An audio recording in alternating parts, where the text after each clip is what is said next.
Sometimes we throw around the term a mother's intuition, but is there actually something to it? Maybe something more concrete? Author and practicing intuitive Laura Day, who wrote books like Practical Intuition and The Circle, makes a living teaching people and organizations how to use their innate and intuitive abilities to create change. Welcome, Laura. So glad to have you here. And I want to start with this. What is a mother's intuition from your professional perspective? So mothers have an uncanny ability to know, feel, experience, even see sometimes what's going on with their child, even if their child is at a distance. There's a lot of research on this, and it has been demonstratively verified that mothers always have that link. Now, you know, our biological destiny as a mammal is the survival of our young. So it's really hardwired in that reptilian brain. The umbilical cord never ends.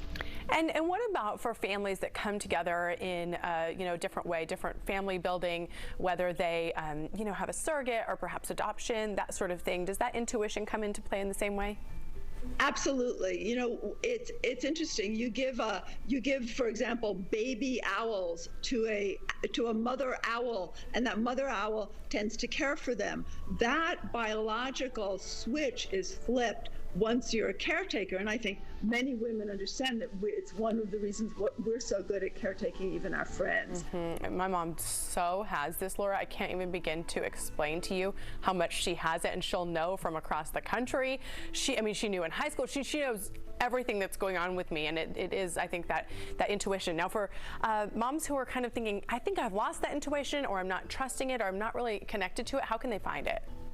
So intuition isn't about trust. There's a lot of research. It's a tool. It's something that our brains do. It's a kind of connection the same way I can hear you even though you're not in the room.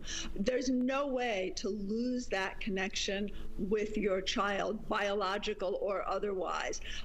The thing that often happens is that we have so much going on, your child has so much going on, again, no matter what the age, that your connections can get drowned out. You cannot experience their detail.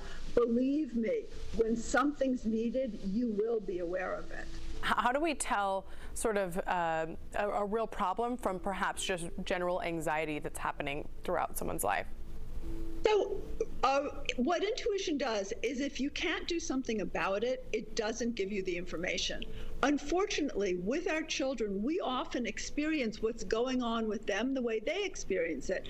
So for a 4-year-old, a paper cut that draws blood may feel like life and death. You, with your machinery as an adult, think of huge trauma where it's a paper cut. So your job as a parent is to notice the experience, the anxiety, check it out, because of course we want to stay grounded in reality, and then find your grounding as an adult, because remember, your job is to be that safe space, and rarely is anything a real problem. Now, what about for you? You do this professionally, right? You're a practicing intuitive. How did you refine those skills? I was actually in the early 80s a subject of research. There was a lot of research going on in extrasensory perception in the early 80s, and I am that old. I have a 31-year-old. So I really use intuition as, how do we verify it?